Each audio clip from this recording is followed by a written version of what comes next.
back to another video. Today is going to be a great day. Thank you guys for tuning in and watching another one of my videos.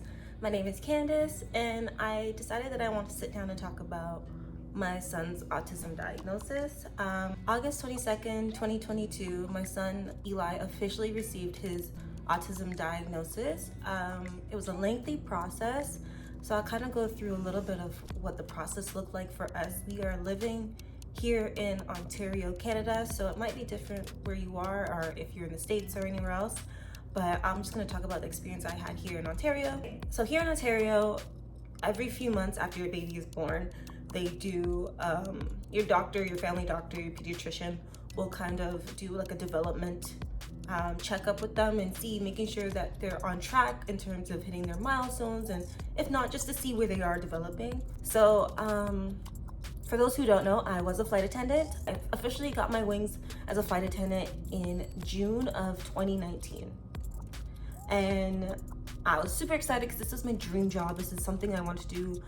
I was so excited to be up in the air flying, and going through the training process was crazy as it is. But, you know, I was saying it was all worth it. Okay, so now mid-July, I want to say I took a pregnancy test, came back positive. I found out I was pregnant with Eli, and I decided that immediately to look into midwife versus doctor. Charles, for those who don't know, I have two stepkids, Corey and Naomi.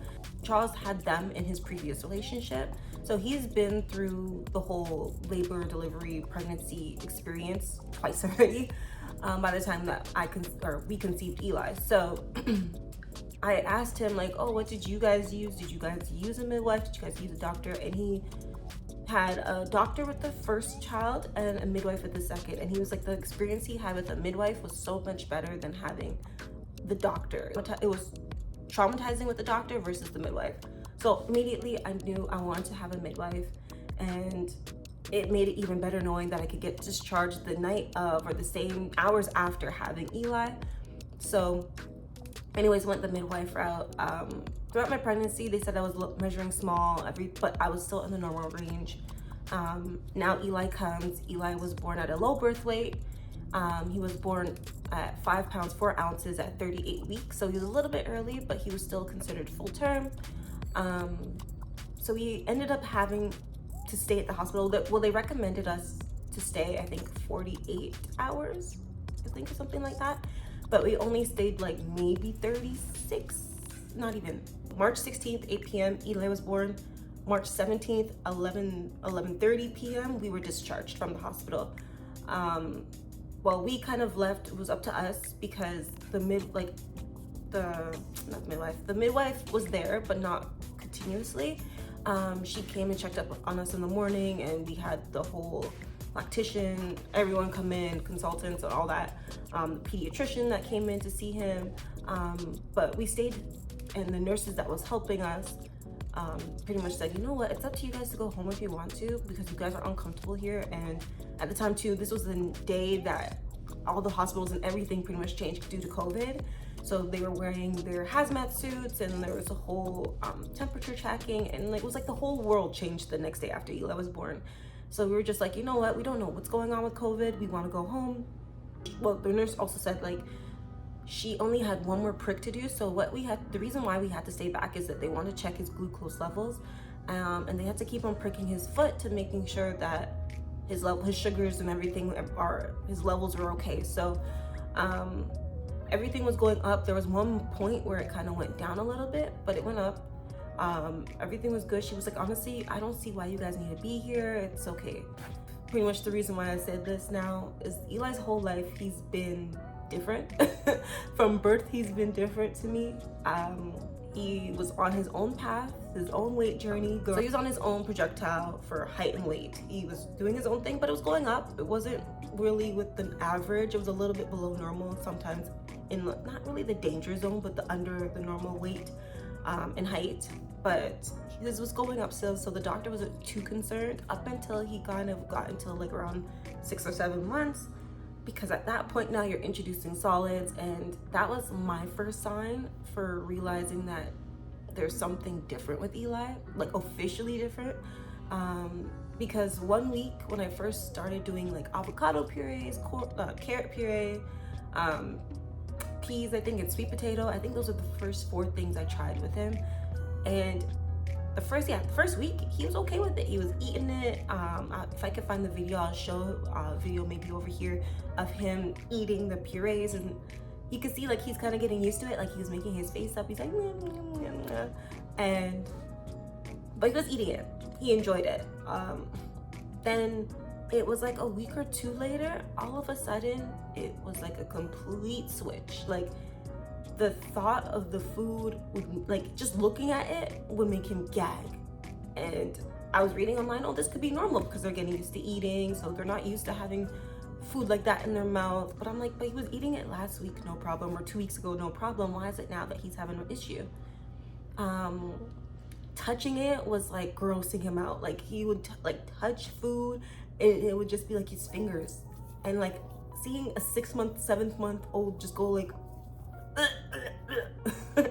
I was like, what the heck is going on? It's not like he's eating the food. It's like, I was like, I don't know what's going on, but okay. So I started researching, and I kept on coming across sensory processing disorder, which I felt that that's maybe what Eli has. Maybe he's too sensitive to textures and or the taste or something, because I've never seen a child be so disgusted by food ever. And I had to like put food on the tray and try to make him just touch all different types of textures. He kind of was okay with like smooth puree textures after a while, but crunchy, brittle, dry textures was like a hell no. Like he couldn't do it. If you just showed him a cookie or anything, at one point he was okay. Let me go back. At one point he was okay. If I had put like a puree on the cookie, he would play with it, he would touch it, but he would even put it in his mouth and lick the puree part off. But once the cookie kind of would dissolve, or he would feel like the actual dry texture of the cookie, he was like, I don't want anything to do with it. So it was pretty hard trying to get him to eat food, and he was exclusively breastfeeding, because at one point when he was born, he was formula fed through the bottle. My milk was taking a long time to come in, and finally when it did come in, he also was having a hard time latching. So my milk took a long time to come in. He was having a hard time latching, and a lot of it has to do with the possibility that they thought he might have had a tongue tie, but over the time they realized he didn't have a tongue tie. They just feel like he was really small, so it was harder for him to latch properly. Oh yeah, so I was formula feeding for about like a week, maybe exclusively, and then my milk like really came in, and I was pumping exclusively, trying to still get him to nurse and latch, but he wasn't having it. He was having a hard time latching, until finally, as time went on, we got to like around 2 months, and he was exclusively being breastfed at this point. Like we did give him bottled like milk, but he was pretty much just nursing for the most part, but he was still taking a bottle. And maybe around, I want to say 4 or 5 months is where he was like, he rejected the bottle. He didn't want a bottle anymore. He only wanted to breastfeed. So I was exclusively breastfeeding him. Then finally we got to 6-7 months where I tried to introduce solids to him and drinking water out of a bottle. Maybe that would have been better, but nope. Tried to do porridge. He wasn't having it. So we're just having a hard time with food, and I brought it up to my doctor, and I was like, you know, I feel like he has like a sensitivity to textures, because I've never seen a child be so disgusted by food ever in my life. And I'm like, there's just something different. There's something off about it. And he was like, you know, we'll keep on watching, keep on trying to give him food. It's still early days. You never know. Maybe, you know, he's still not getting used to it, but we'll observe and see how it is. And one thing I have to say throughout this entire process, I am super thankful for my family doctor. He's absolutely amazing. He was super supportive, and he heard everything I had to say when it came to my concerns with Eli, and he made sure to observe Eli as well and took the time instead of just trying to like push my feelings aside. And that's one thing I would say for you guys, is if you have your child, you know your child best, and if you feel like there's something off or something different or whatever, and your family doctor or pediatrician is not fighting for you to make and not hearing you out to ensure that they do your child justice, it's hard to say, but continue to fight or find someone else, because at the end of the day, you're trusting that person with not only your health or your child's health, but there's a lot of things that you want to make sure you're good about. So you're trusting this person to making sure that you're healthy and that your concerns and health concerns are being taken care of. So, you know, it's hard, but I would suggest finding another doctor or someone else that can give you another opinion and take your concerns seriously. But sorry, I had to go and grab Eden. She just woke up from a napper. It's so crazy. Oh, mama. Anyways, I'm gonna do her hair and stuff later. But so, yeah, 9-month mark came. We tried French fries, we tried juice and whatever, or not juice. We tried water, and he kind of was taking it, but that's still no. In terms of like crawling and walking, like Eli started officially crawling, I would say probably around 7 months, I think it was 7 or 8 months he was crawling. So he was still in like the normal range in terms of those kind of milestones. He walked right after his first birthday on his own, like took his own steps and walked across the room right after his first birthday. Some of the symptoms that we've kind of came across was, at first, was him not responding to his name. So at first, during like the early months, Eli would respond to his name. Like if you said his name or said something to him, he would look at you, or he would be like, okay, like whatever. But as he started getting older and it came close to like, I think his first birthday, we noticed that he kind of stopped. And he stopped kind of giving eye contact to everybody, only to certain people he give eye contact to. But maybe around a little bit after turning 1 year old, he kind of stopped completely giving eye contact to a lot of people. Only me and Charles kind of like, he gave eye contact to us. He started walking on his tippy toes and flapping his hands. So he would walk around and go like this when he would get super excited. His pincher grasp wasn't so good. So your pincher grasp is pretty much if you're able to pick up something like this. Even now, sometimes he curves his finger like that, and like he'll like move things around by just pushing it versus picking it up. But it's mainly, I think, on his right hand that his pincher grasp is like 60% of the time, or not 60, I would say like maybe like 20% of the time he doesn't use it on his right hand. And then, sorry, my light's going away. So 20% of the time I would say on his right hand, he doesn't use his pincher grasp, but 80% of the time he does. But yeah, so it's just mainly like the food, him not responding to his name, him walking on his tippy toes, jumping and flapping when he was super excited.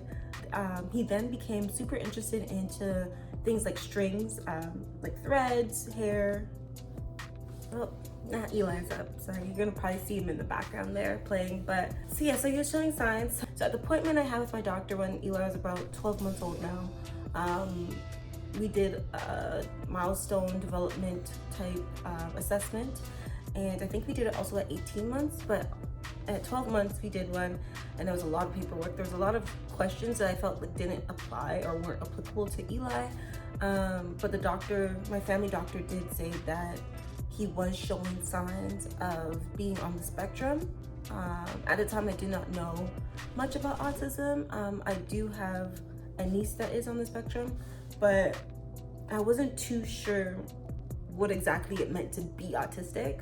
I tried to do my own research, and you know, at the time, like, I accepted it, but it wasn't like I was in denial. I wasn't sure what to think, I guess you could say.